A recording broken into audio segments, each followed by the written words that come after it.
Hello, everyone. I'm Sam Eckmann of Gold Derby, here with the directors of Moana 2, David Derrick Jr., Jason Hand, and Dana Ledoux Miller.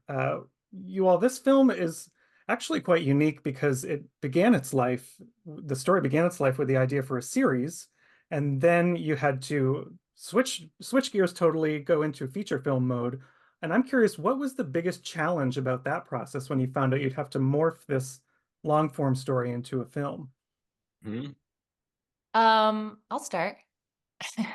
I think uh I think there's a lot of misconceptions about what it meant for us to go from TV show to feature. We were actually telling one big continuous story when it was a television show. And so it wasn't like we had the whole show done and then we were stitching it together. We were still very much in development and we'd only done a limited amount Yeah. of animation at the time. But what we had done, we had been able to show to the studio. And as we were building it, there was this sense within the studio that it just needed to be bigger. So I would say part of the challenge was really an opportunity because it allowed us to, once we made the decision to officially go into a feature, to really expand the scope and the scale in a way that we wouldn't have been able to if it had stayed a feature or stayed a series. So, in that sense, it was really exciting. It also, it was a lot of work. Not the normal development path, but Yeah. we made a lot of discoveries in that time that I think really helped us craft the feature into what it is today. And like adding on that, when we were developing it as, a series, we were developing all these new characters, and it kind of allowed us like a unique workshop to develop them and find out, how they best work comedically and how they can service Moana's story. And so when we, right-sized it for the biggest screen, we knew how to use Moana's crew really, really well. Yeah, I think one of the tricks with any sequel, though, is the musical aspect of it. And so, Emily and Abigail's first song they wrote was We're Back. And that was the one that we actually had done the most work on from an animation perspective in the series format, because we always knew we needed a welcome back to Moana's world. But the rest of the songs really went through the development process in the same way that we would have done in a feature. So to Dana's earlier point, like I think there's a bit of misconceptions out there about like our stitching together process, because we at Disney Animation are constantly we put the screening up about sometimes 7 or 8 times, and that just sort of naturally helps us develop the story further and further. And since we were telling that overall story from a series format, that's why it started to feel like it was meant for the big screen anyway, because we watched all 5 episodes at once. And they really stitched together in a sense like a feature because there was a beginning, a middle, and an end, even from an act standpoint. And I think it really just helped us hone the story. But that was one thing we were always doing anyway. But I think we just really continued to focus it through Moana's point of view and what her emotional journey was, and that really sort of was the key to everything. Hmm. And I noticed in animated features, I think you often find co-directors way more often than you would in a live action feature. There's three of you. So what was kind of the biggest benefit to you of getting to direct within a team? Oh man, I Yeah, mean, there are over 750 people who worked on this. And that's the so key right there. when we actually ramp up into full production, all the incubation and story development that we've done together, we can trust each other knowing that we can go to different departments and make sure we are all working towards the same goal. I love working with Dana. I love working with Jason. I feel like we cover each other's blind spots and make each other stronger. We're telling a story about coming together, and I feel like that literally happened with us as directors to finish this. Yeah, just to add on to that, I think the other thing about just an animated project, and you can sort of look at it just from the minuteness of every single scene. There's nothing for free. Everything is a decision that is made, and we always have the story as the reason why all of our decisions are made is because of the story. But every choice has to be made, like including what are the plants that are around the characters, what are the characters wearing, what is the lighting. Like everything is a decision that is made, not a sometimes you capture magic in a live action film, and we actually don't ever do it that way. The only like sort of inspiration that happens like in the moment with magic is really with the actors, honestly, and in the booth, and you actually get that there. But besides that, it is a rigorous time consuming. There's meetings about having meetings. So it's actually a lot of work because every single thing is a choice that's made by, by us or by our team or our leadership that is filtered out through our entire huge crew, like Dave was saying. Yeah, I liked that. It felt like in the first movie, I think identity was a major theme of her kind of discovering herself and her own power. And in this one, it kind of takes that concept and goes further to like, what is my identity within my community and what is that community's identity? And I'd love if you can talk about why it was important to kind of just widen that scope in that way. Yeah. Yeah. Jason, did you? No, I was teeing it up for Dana. Okay, thanks. Yeah, there's a lot of things involved in that. One is that making a sequel to a musical is tricky because for a musical to work, you need it to be this complete story. And so the first film really did that. It was Moana's journey of self-discovery, really understanding who she is and who she's meant to be. And so coming into a sequel, we were very conscious of that fact. And also, we are all fans of Moana, and none of us wanted to undo any of the progress that she had made in the first film. We didn't want to betray that journey. I think that's, at least for me as a viewer, that's always my fear when I come into a sequel, that the filmmakers are going to pretend that the first movie didn't exist. But we absolutely didn't want that to be the case. But I think what was exciting to us was this idea that she was only 16 in the first film. Like she was still just a kid. And yes, she absolutely kind of figured out who she is. She reconnected her people to the past, but she's still young and still has so much more to learn about herself and the world. And it was something we could all kind of relate to. And that's why we came in 3 years later. So it wasn't like she had changed so much in those 3 years that we wouldn't recognize her, but it's that she'd grown up just enough for everything to mean something a little more than it did in the first film. But also she's 19. Like, I think, thinking of kids going off to college for their first year and how, like, in your freshman year of college, you're like, oh, I totally figured out who I am now. Like, this is who I'm going to be for the rest of my life. And then you meet new people who have different ideas, or, the world changes in a way that you don't expect. And suddenly you have to like re-examine who you are, who you want to be, what you want the future to look like for yourself, for your family. And so it felt like a natural progression from the first film, and also something that made sense in Moana's universe. And we really just liked the idea of her looking forward at herself, looking forward at her community, and it all kind of built from there. Yeah, continued evolution is sort of that we actually put that lens over everything within the film. Obviously, Maui is another great example of that, as well as that he actually cares about a human in a way that he never has before, and that changes who he is as a person, and it changed what makes him vulnerable in this particular story. And so we use that to our advantage as storytellers, obviously, because it's a different story than what was happening in the first one. Obviously, to Dana's point, we wanted to make sure that we were keeping the relationship between Moana and Maui in that same way, that they had this growth that they had between them, but then that creates new challenges. And that kind of like that was across every aspect of our storytelling and our choices, from the Kakamora, even that they are, we get to re-meet them, but then you find out there's actually more to them than what you originally had thought, because they are on their own path, and that actually runs into Moana's in a different way than it did in the first film. So it was something that, like, from a lens of a storytelling perspective, was put over across everything.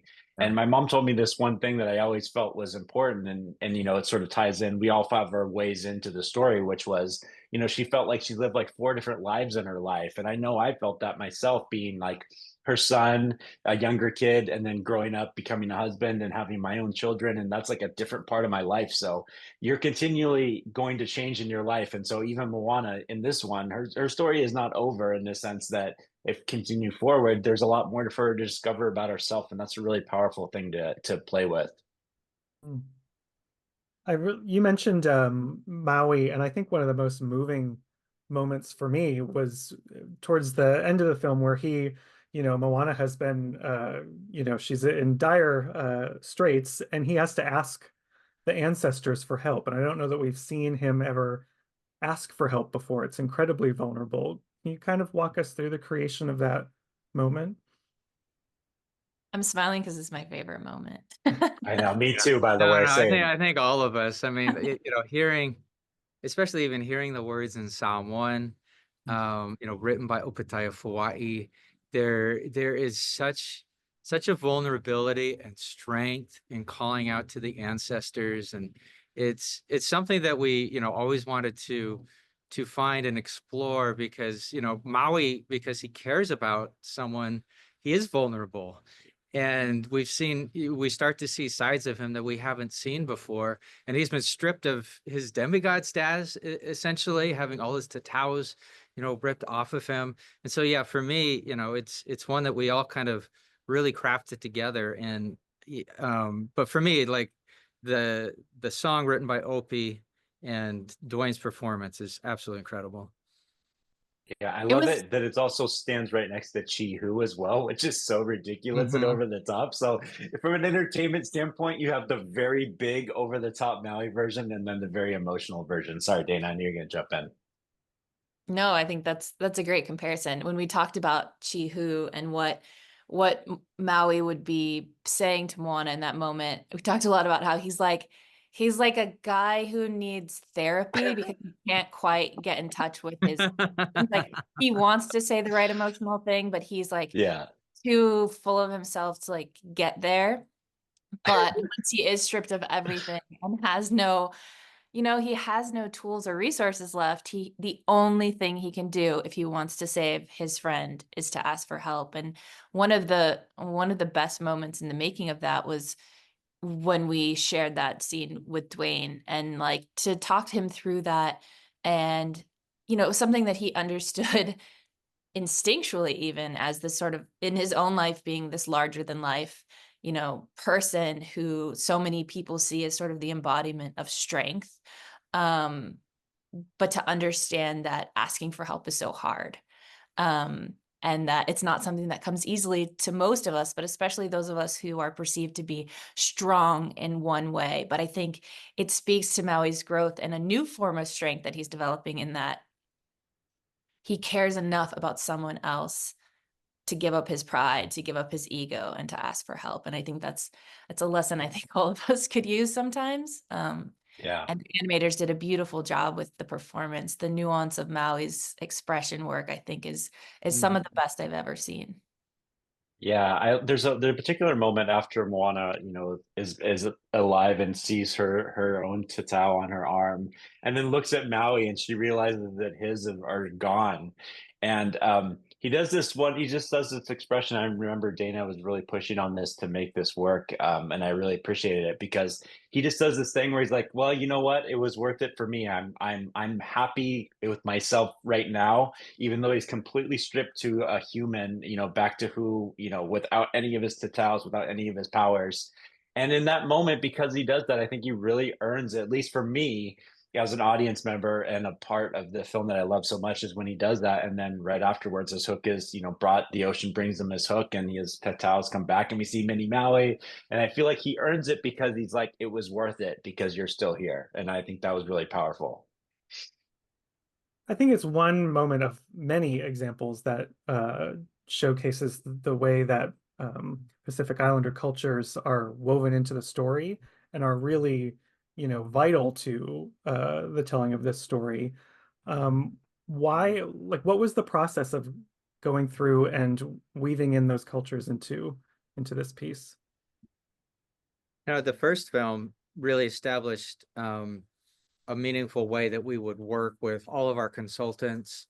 On the first film, I believe I was the only person creatively working with Pacific Islander heritage.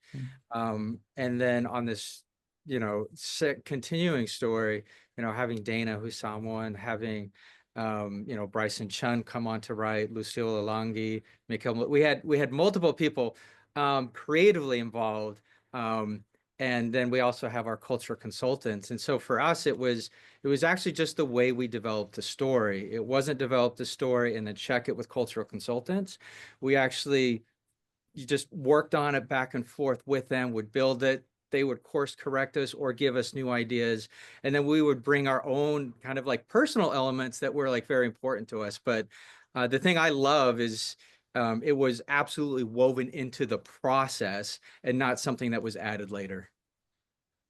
And I would say, Dana, you should talk about that moment with you know, the chant, because I think that one really, you know, the leaving oh, sorry, I just thought that that's a really powerful idea.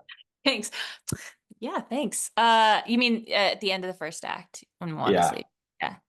Um, Yeah, we were really fortunate in that one of our consultants, Laiana Kanoa Wong, he works with Native Hawaiians in Hawaii, and he also works with the Polynesian Voyaging Society, who are consultants of ours. And so we brought him into both locations of our studio, both in Burbank and in Vancouver, and he did a traditional Hawaiian blessing for the whole studio. And it was really cool to see everyone come out and have him share this. And we even in both locations, he brought tea leaves and we wove them together to make a rope that sort of symbolized the community effort of making this film. But within that, he taught everyone a chant, and it was a call and response chant within the studio. And it's one of those, it was a very rare moment as a filmmaker. You don't have a lot of moments like that where a whole entire studio is coming together and sharing this experience. And I remember just getting goosebumps. Like I hadn't ever experienced anything like that. And so I talked to Laiana about that afterwards, and the chant that we were doing was sort of based off of the kinds of chants that they would do traditionally to send a canoe off on a journey. So it was like us sending our crew off on this journey. And so in that conversation, we started thinking about, we had already had this sort of launch moment in the film, but we decided to add this chant because for a bunch of reasons, but one of them being the contrast to Moana going on this journey versus the first film is that she is supported by her community in a way that she wasn't the first time around. And so we really wanted to make sure it felt like they were supportive of this new adventure, but also that they were sending her off with a call to the gods to give her strength and power and to protect her on this journey. And it's become, I think, a lot of our favorite moments in the film. Because it is so rooted in tradition, but it's also, you can feel the emotion of the community as she's leaving and feel her really take on the weight of that responsibility to do right by them. And there was a really specific reference that Olivia Fawai gave us for that initial chanting that, you know, just guided our animators so that they could precisely do it. Because you would assume that, you know, the person chanting would look directly at Moana, but it's like, no, actually she needs to be looking up to the heavens as she's invoking this. And it was getting like some of those specific details as well from all the different consultants, from, you know, Laiana, from, you know, also from Olivia, just kind of layered it in an incredible way. Well, it's a beautiful job taking Moana even further in her journey. So thank you, Dana, Jason, Dave, for joining me today, and best of luck the rest of this season. Thank you so much. Thank you. Nice talking to you.